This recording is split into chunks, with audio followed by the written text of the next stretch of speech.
Good afternoon and welcome to Georgetown University. My name is Joe McCartan. I'm the director of the Kalmanovitz Initiative for Labor and the Working Poor. And it's my privilege to be able to welcome you here to Georgetown University this afternoon for this conference in defense of the public square, a conference about defending the public sector, its workers, and the common good. The Kalmanovitz Initiative for Labor and the Working Poor was established here at Georgetown in 2009. Its mission is to embody our university's commitment to Catholic social teaching on the dignity of work and workers, and on the positive role played by worker organizations.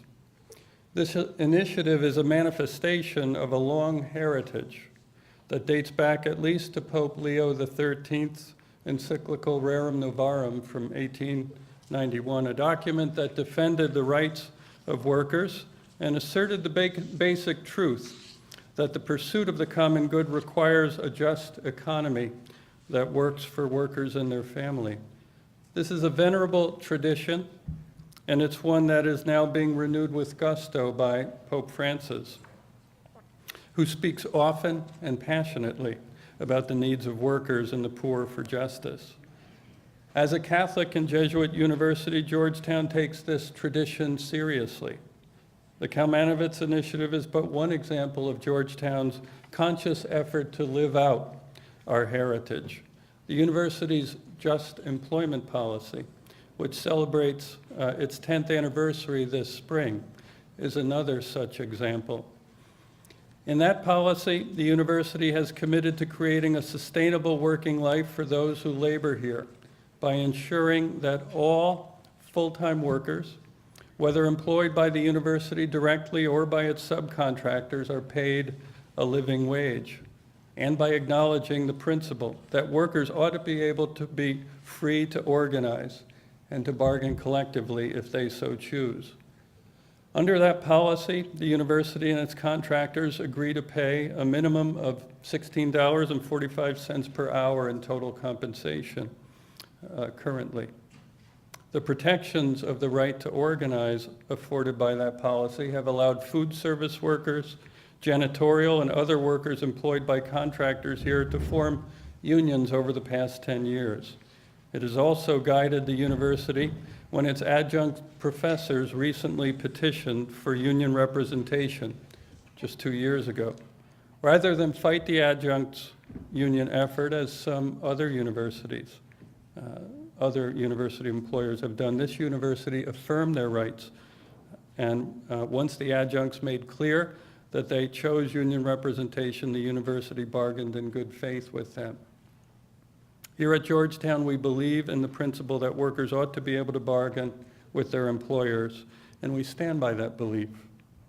Although we are a private university, we believe that our values have much to add to the public discourse today. A discourse marked all too often by relentless attacks on workers' rights and by larger trends that are making workers' lives more difficult, even as those at the top do increasingly well. So my initiative is delighted today to join as a co-sponsor with many other organizations we'll hear about in a moment in putting on today's conference. And we take note of the fact that the timing for this discussion is propitious. Not only is it International Labor Day, celebrated in much of the world, but in the Catholic tradition, today is the Feast of St. Joseph the Worker. An appropriate day to talk about what we'll hear about this afternoon. So we consider it an honor to have you here in our midst for this important discussion. Before we go on, I'd just like to offer a word of thanks to those at Georgetown who helped make this event possible, to our volunteers, Julia Hubble, Alex Taliadoros, Patrick Dixon, the staff of the Kalmanovitz Initiative, Jess Chillen, Nick Birch, and especially our event planner, Vail Konert-Yant, who coordinated today's event with Vicki Thomas of the Albert Shanker Institute. We thank all of them. Now let me introduce to you the organizing force behind this conference and the person who's really pulled it together, Leo Casey of the Albert Shanker Institute.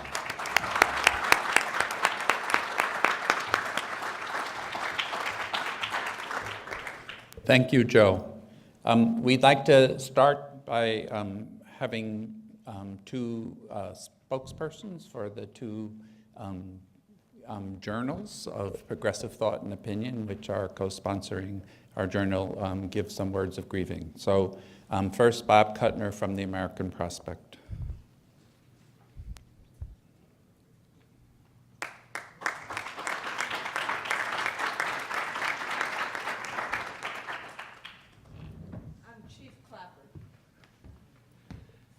Thank you. Thanks so much for convening this. I'll be very brief because I have a few minutes to myself later on.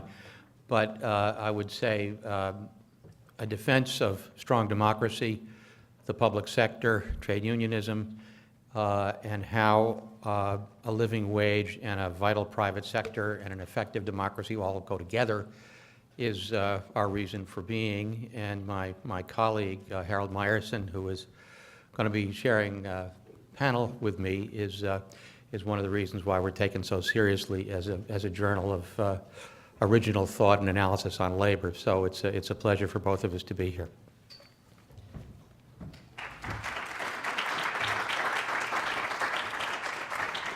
And now let me call up Michael Kazin from Dissent Magazine.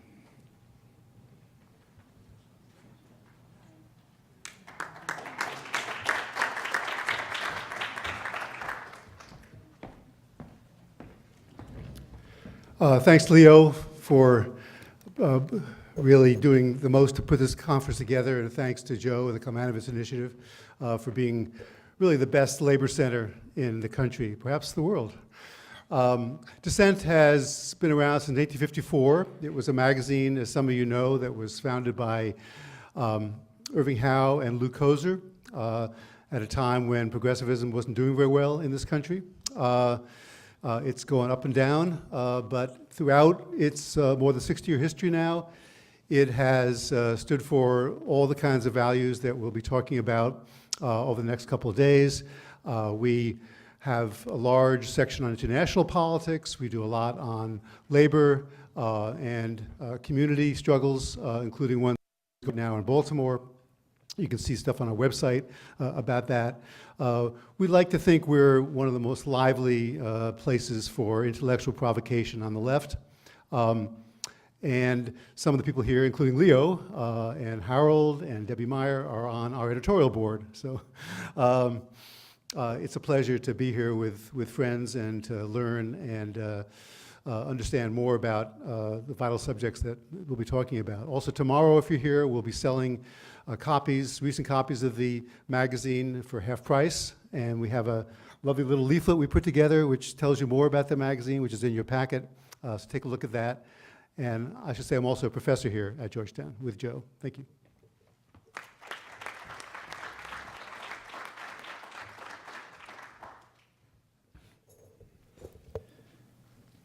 A few words to frame this conference. We meet here today in defense of the public square. The public square is the place where Americans come together as a people and establish common goals in pursuit of our common good.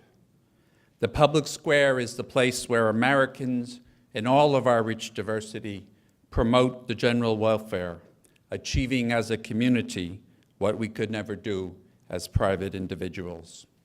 The public square is the place where Americans weave together our ideal of political equality and our solidarity with community in a democratic political culture, as de Tocqueville saw so well.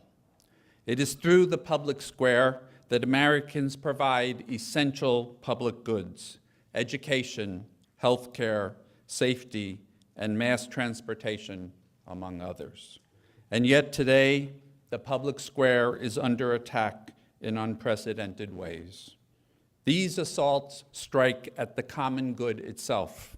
They take aim at our ability to chart a course for the future that realizes the American dream, a dream of equal opportunity, of liberty and justice, not just for a privileged few, but for all. That is why we gather to defend the public square. The urgency of this gathering is illustrated by the consortium of 7 organizations that are sponsoring this conference. That number includes 3 of America's largest and most dynamic labor unions. It includes 2 of the most influential journals of progressive thought and opinion in the country.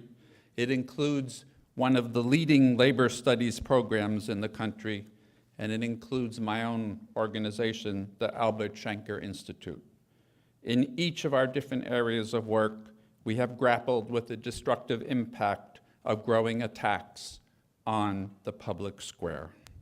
In organizing this conference, we begin with one core conviction. A vibrant and robust public square is the foundation of American democracy. Today, we use the term public square both literally and metaphorically. Our public square is not limited to actual physical spaces, but has a broader existence. In the age of the internet, it even takes on a virtual reality. But in the earliest days of the young American Republic, the public square began simply as a physical space, such as the Boston Common or New York City's Bowling Green. It was a space in the urban landscape, surrounded by community institutions such as churches, city halls, courts, and offices of printers, newspapers, and lawyers. Community activities such as town meetings, parades, sporting events, festivals, and markets were held within the public square. It was the place where the entire community would assemble and meet, and did so on increasingly democratic terms, open to the diversity of the streets of the emerging cities. As the center of community life, the public square became a vehicle for the political voice of the community. Opposition to British colonial rule and demands for independence found expression in Revolutionary-era demonstrations and rebellions in the public squares of cities such as Boston, New York, and Philadelphia. Over time, a rich public life beyond the physical confines of the public square developed, giving greater vitality to American communities. Institutions such as coffee houses became places where ongoing public conversations and debates on the great issues of the day took place. Publications with readership in several cities, such as Revolutionary-era broadsides and serial pamphlets, arose. Ideas that the public and public opinion were independent, forces that the state was learning it must heed, began to take hold. America's civic and political life was built on the foundation of this blossoming public square. Our founders conceived of our young democracy as a republic, an institution which was public even in its name. As the cities and the young republic grew, new public institutions emerged: orphanages, hospitals, and the common school, which educated all of the children of a community. The common school was a particularly crucial public institution, one that was responsible for educating American youth in the responsibilities of democratic citizenship. Public services such as police, fire brigades, and the post office took place. The public works of America, public buildings, roads, harbors, bridges, canals, and railroads, created an infrastructure that would ultimately grow our economy into the greatest in the world. The power of that economy lay in the balance it established between private initiative and public enterprise, between the market and the public good. The public square was not immune from the challenges of American democracy, especially its struggles with race, sex, and class. But the civic life that emerged from the public square was the spawning place for the mass movements that took on these issues: abolitionism and the civil rights movement, women's suffrage and the feminist movement, workers' rights and the labor movement. The public square enabled our American democracy to begin the long, hard struggle to achieve equality and full democratic rights for all citizens. And yet, the public square is under attack. Let me now introduce to deliver our keynote address someone I know as a friend, as a co-teacher, and as my leader. Randy Weingarten. I need no notes to introduce Randy Weingarten. For 12 years, she was the leader of the largest union local in the United States, the United Federation of Teachers, where she also played a key role in the Municipal Labor Committee, leading all of the public sector's unions in New York City. Randy is now the president of the American Federation of Teachers and the president of the Albert Schenker Institute. She is quite clearly our nation's foremost public spokesperson in the defense of public education. Randy Weingarten.